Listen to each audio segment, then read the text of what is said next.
votojnë koalicionin qeverisës të zonjës Meloni. I thanë jo. I thanë jo. Reformës drejtës propozuar për sajtë, një jo e qartë, pra 53, minimalisht 53%. Pra nga ana tjetër, Bashkimi Evropian e kërkon këtë involvimin e njerëzve në vendimmarrje, pra referendumin që për fat keq duke ne mos gaboj fundit fare është ai për Kushtetutën e vitin 1998. Jo, kemi bërë dhe referendumin për formën e qeverisës në... Po 98. Ka qenë dhe referendumin 94. Dhe referendumin Kushtetutës 94, nëntor 94. Ka qenë i fundit, nduket. 98 ka qenë i fundit. 98 për Kushtetutën është i fundit. Po, shiko. Po, më mund t'japet një mesazh interesant popullit, jo? Unë do ta këtë çështjen e referendumit unë do ta shikoja në dy plane në fakt. Njëri është plani strategjik, tjetri është plani si, po themi duke parë si politik publike në këtë kuptim. Pra si një qëndrim si policy, si thuash, që një qeveri mund ta ketë patjetër, një kryeministër mund ta ketë. Po e nisim nga e para, si strategji, ose si lëvizje strategjike. Çfarë realizon kjo gjë?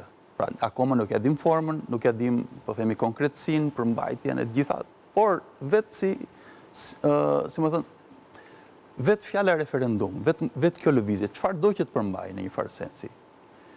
Duke ditur vetëm që mund përfshi shumë gjëra. Çfarë realizon? Unë mendoj që zotin Rama kjo e ndihmon në një farë mënyre që të zhvendos pak vëmendjen nga ca probleme që ka pasur deri para pak kohësh me Spakun, me drejtësinë, me ambasadat, me procesin e integrimit, se shumë gjëra u thanë, ca të vërteta, ca të pavërteta, pak rëndësi ka, po që si thua narrativa ishte jo e favorshme për të. Madje ishte gadhja s'pak e favorshme sa që u detyrua zoti Rama të bëjë mbledhje të her pas hershme dhe shumë të shpeshta të kryesisë, të grupit parlamentar e kështu me radhë. Ma atë shqyqe po se këto partitë politike që fitojnë zgjedhje mbledhen janë 4 vjet. E kam fjalën.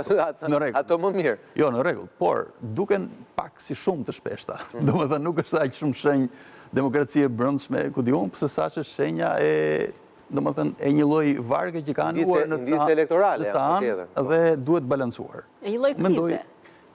Fjalën krizë duke ka pranuar njëri, por ndoshta edhe mund ta themi po ne në këtë trizë edhe mund ta pranojmë. Kurse pranonte Berisha në 97-ën 2011-ën, sepse fundjavare zoti Rama do që të tregoj ose të jetë si thua simboli i normalitetit, garanti i normalitetit madje brenda partisë vet dhe më gjerë në Shqipëri. Pastaj edhe në raportet me Bashkimin Evropian e kështu me radhë. Kështu që unë mendoj që referendumi, të paktën si temë që hidhet për diskutim, si narrativë, synon ta ndryshojë narrativën në një farë kuptimi. Ne të flasim sot, jo më për zonjën Balluku për shembull, jo më për Spakun, jo më për ku diun pra çfarë ndodh me procesin e integrimit, po të flasim për zonjën, për referendumin, çfarë mund të ketë, si mund të jetë, etj. Është një heqje vëmendje thoni ju nga Rama. Mendoj që po, sepse edhe i duhet, si thua, në atë sekuencën e lëvizjeve që një strategji në kupton se nuk është një strategji asnjëherë një lëvizje vetme, kjo është lëvizja më logjike. Madje është e menduar shumë mirë, mendoj është e qëllimshme, nuk është se është pra të paktën në një linjë strategjike ka sens, ka logjik. Pastaj, duke diskutuar për te i kësaj, pra domethënë për ta mbyllur këtë gjë. Pra unë mendoj që zoti Rama do që ta mbyll çështjen e asaj mini krize, po themi që psoi mazhoranca para pak javësh, po themi, dhe do që të kalojmë tani një temë tjetër, të flasim për një gjë tjetër, të rikthehemi normalitetit. Si ti bëjmë punët më mirë, si të ndryshojmë parlamentin, ku diun, gjitha këto. Çfarë të bëjmë me drejtësinë e cila me sa duket pas ka problemet e veta në mënyrën si funksionon etj. Tani si politik publike, unë prirën bie dakord edhe me zotin Kthupi, domethënë që më duket se nuk është vënë gishti në plag. Pra, problemi është në mënyrën se si ne bëjmë politik këtu dhe jo aq shumë se si vetëm ndërtojmë institucionet, se ndërtojmë këto institucione që dështojnë të funksionojnë siç duhet, pikërisht sepse kemi një kulturë politike që lë për dëshiruar në shumë aspekte, brenda partive dhe pastaj edhe që ndikon edhe në mënyrën se si qaset elektorati ndaj ofertave politike. Fakot del kryeministri dhe shkarkon me një fjalë goje trashëgimit të drejtorëve të bashkive, ti e kupton se në çfarë drejtë ka rënë shteti. Pikërisht.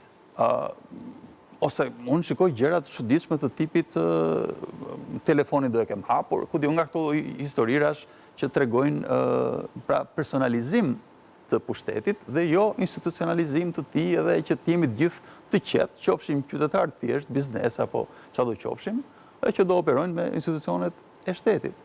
Pra, qofse pushteti në mënyrën se si e kemi ndërtuar ne, fokusohet vetëm te individi, tek i cili thot, jam unë, pa ligjin e bëjmë, është ma ligje pra me pak, jo ligji, atëherë ky është problemi i madh që kemi. Dhe a e rregullon këtë një dhomë e dytë, pra një senat, a e rregullon Senati me të drejtën është shpikje e doktorit.